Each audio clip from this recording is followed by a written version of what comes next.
ये जो दहशतगर्दी है इसकी पीछे वर्दी है, ये जो दहशतगर्दी है इसकी पीछे वर्दी है। जो वीडियो आपने देखा, ये पाकिस्तानी सेना की तरफ से ये बयान दिया गया कि ये जो दहशतगर्दी है इसके पीछे वर्दी है। तो इस बात को सब जानते हैं, इनके मंत्री भी खास तौर पर टीवी इंटरव्यूज में कई बार कह चुके हैं कि जितना भी आतंकवाद यहां पनपता है पश्चिम के पैसे पर वो उपजता है। लेकिन अब इसी आतंकवाद की, इसी जहर की जद में पाकिस्तान खुद आ गया है। ये जो तस्वीरें आप देख रहे हैं, ये तस्वीरें पाकिस्तान की हैं, पाकिस्तान के लाहौर की हैं। लाहौर से लेकर इस्लामाबाद तक फिलहाल बवाल मचा हुआ है, सड़कों पर तांडव चल रहा है। लाहौर और इस्लामाबाद की अगर बात करें तो 360 किलोमीटर का डिस्टेंस है।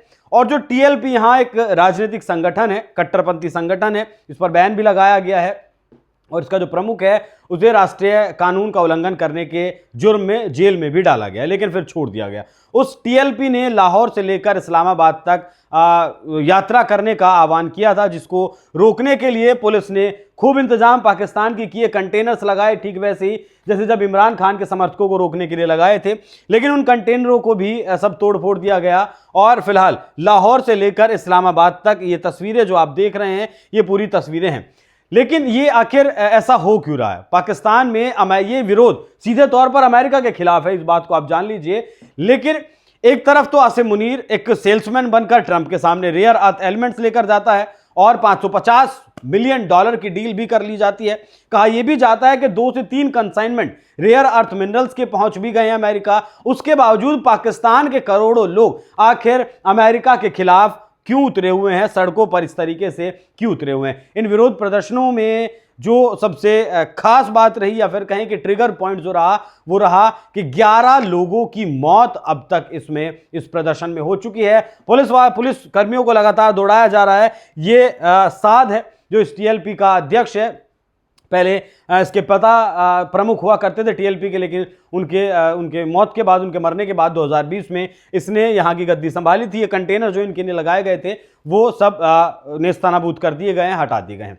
तो अमेरिका का विरोध चल रहा है असल में गाजा के लिए, असल में इजराइल के लिए। अभी पिछले दिनों आपको याद होगा कि ट्रंप ने एक 20 सूत्रीय प्लान दिया था, दुनिया के सामने रखा था, अरब देशों के सामने रखा था। उन अरब देशों के सामने जो अरब देश गए थे अमेरिका के सामने, ट्रंप के सामने के मालिक इनका युद्ध रुकवाइए, बहुत दिक्कत हो रही है। ऐसे में एक 20 सूत्रीय प्लान दिया गया था जिसमें 2 नेशन थ्योरी को माना जाना था। मतलब एक संप्रभु राष्ट्र फिलिस्तीन अलग होगा और एक संप्रभु राष्ट्र इजराइल अलग होगा। हालांकि पाकिस्तान इजराइल को कभी मान्यता नहीं देता है। खासकर पाकिस्तान के पासपोर्ट पर भी यह चीज लिखी हुई है कि यह पासपोर्ट दुनिया के हर देश में मान्य होगा, लेकिन इजराइल में पासपोर्ट मान्य नहीं होगा। ऐसे में शहबाज शरीफ जो पाकिस्तान के प्रधानमंत्री हैं, वो 29 सितंबर के दिन एक ट्वीट करते हैं और उस ट्वीट में जो लिखा हुआ होता है उसके बाद से पूरा पाकिस्तान एक तरीके से कहें जल उठता है। जितने भी चरमपंथी कट्टरपंथी संगठन है जो इजराइल को मान्यता नहीं देते हैं, वो सारे अपनी ही सरकार, अपनी ही सेना के खिलाफ उतरकर खड़े हो जाते हैं। मैं गाजा में युद्ध की समाप्ति सुनिश्चित करने के लिए राष्ट्रपति ट्रंप की 20 सूत्रीय योजना का स्वागत करता हूं। मुझे यह भी विश्वास है कि इस क्षेत्र में राजनीतिक स्थिरता और आर्थिक विकास लाने के लिए फिलिस्तीनी जनता और इजराइल के बीच स्थायी शांति की जरूरत है। यह मेरा दृढ़ विश्वास है। इसके बाद ये लिखते हैं, मेरा यह भी दृढ़ विश्वास है कि क्षेत्र में स्थायी शांति सुनिश्चित करने के लिए 2 राज्य प्रस्ताव का कार्यान्वयन आवश्यक है, जरूरी है। ये जो 2 राज्य इन्होंने लिखा है कि 2 राज्य का प्रस्ताव कार्यान्वयन है, मतलब सीधे तौर पर पाकिस्तान ने इजराइल को मान्यता दे दी है। कागजों पर तो पाकिस्तान इजराइल को मान्यता नहीं देता है, लेकिन शहबाज शरीफ ने अपने ट्वीट में मान्यता पाकिस्तान को दे दी है। उसके बाद ये तस्वीरें लगातार पाकिस्तान से आ रही हैं। 29 सितंबर के बाद कुछ 2-4 दिन का अल्टीमेटम इन लोगों ने दिया था, लेकिन वो सरकार ने नहीं मानी। और फिर जब इन्होंने हिंसक प्रदर्शन करने की कोशिश की तो सरकार ने, सेना ने, पुलिस ने इन प्रदर्शनकारियों को रोकने की कोशिश की और उसके बाद नतीजा यह है कि आज पाकिस्तान लाहौर से लेकर इस्लामाबाद तक जल रहा है। असल में जो साद है, इसने यात्रा निकालने की बात कही थी लाहौर से लेकर इस्लामाबाद। इस्लामाबाद क्यों? क्योंकि इस्लामाबाद में अमेरिका की एम्बेसी है और उस अमेरिका की एम्बेसी के सामने जाकर यह विरोध प्रदर्शन करना चाहता था। हजारों लोगों की भीड़ अपने साथ लेकर चला और रास्ते में इसका कारवां बड़ा होता चला गया, लोग इससे जुड़ते चले गए। कराची में भी बवाल है, इस्लामाबाद में भी बवाल है और लाहौर में भी बवाल है। अब देखिए हो क्या रहा है पाकिस्तान में। पाकिस्तान अफगानिस्तान क्लैश, 15 पाक soldiers killed in Taliban hits back hard after Kabul air strike. अब गाजा का जो असल हालात है वो भी समझ लीजिए और ये विरोध क्यों चल रहा है। असल में सीज फायर दोनों देशों के बीच हो चुका है ट्रंप के इस 20 सूत्रीय प्लान के बाद, क्योंकि बहुत सारे अरब देशों ने इस प्लान को मान लिया था। 5 लाख से ज्यादा लोग वापस लौट चुके हैं। हमास द्वारा बंधक बनाए गए इजरायली नागरिकों को छोड़ने का अब सोमवार तक छोड़ दिया जाएगा।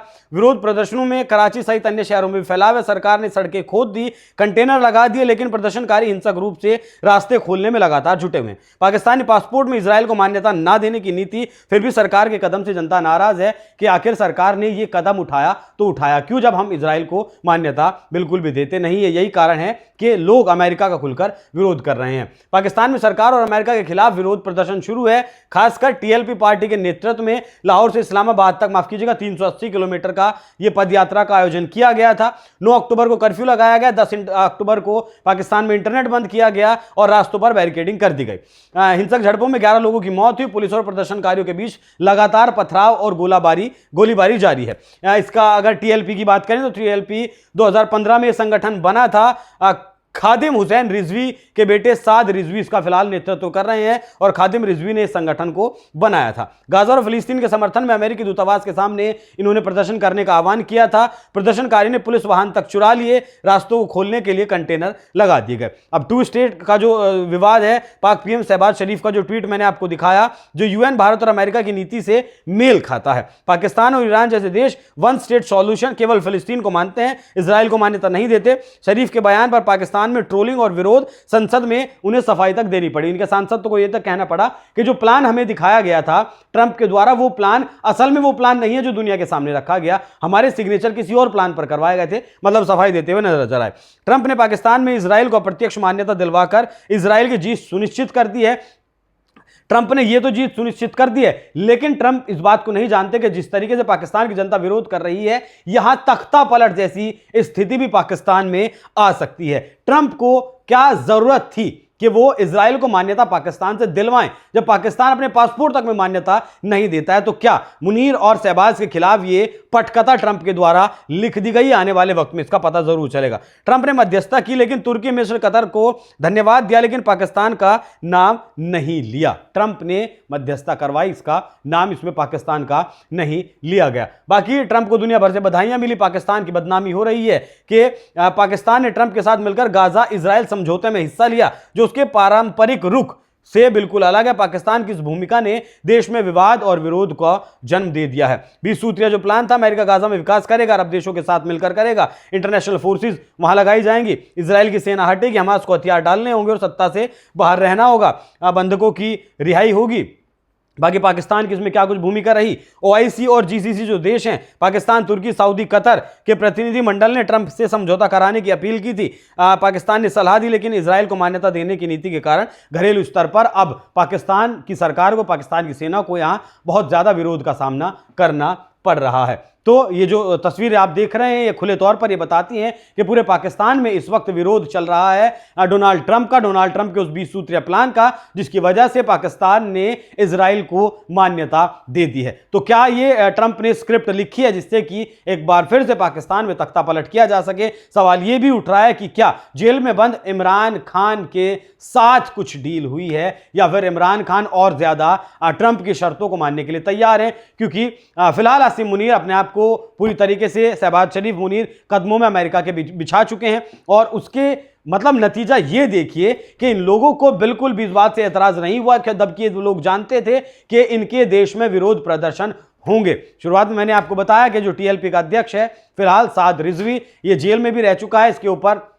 राष्ट्रीय सुरक्षा का उल्लंघन करने का आरोप लगाया गया था, लेकिन फिर से जेल से बाहर निकाल दिया गया और कहा गया, मतलब ऐसा कहा गया कि सेना के साथ इसकी मिली भगत पूरी तरीके से है। तो जो चरमपंथी कट्टरपंथियों को पाकिस्तान ने जन्म दिया था, किसके लिए? खासतौर पर भारत की खिलाफत करने के लिए, या फिर उधर अफगानिस्तान तालिबान की खिलाफत करने के लिए। वो जो सांप पैदा किया था, जिस सांप को आस्तीन में पालकर दूध पिलाया था, वो सांप आज पाकिस्तान को खुलकर डस रहा है। बाकी अमेरिका के ऊपर इसका क्या कुछ प्रभाव पड़ेगा, अमेरिका की तरफ से क्या कुछ जवाब आएगा? क्योंकि शायद ट्रंप को इस बात का बिल्कुल भी अंदाजा नहीं रहा होगा कि खुलकर ट्रंप का विरोध अब पाकिस्तान में भी होने लगेगा। उस पाकिस्तान में जो पाकिस्तान अमेरिका के डॉलर पर पल रहा है, अमेरिका के रहमो करम पर पल रहा है। बाकी क्या कुछ अपडेट इस मामले से निकलकर सामने आएगी वो भी हम आप तक जरूर पहुंचाएंगे। इस विषय पर आप लोग क्या सोचते हैं, अपनी राय हमें कमेंट बॉक्स में जरूर बताइएगा। नमस्कार।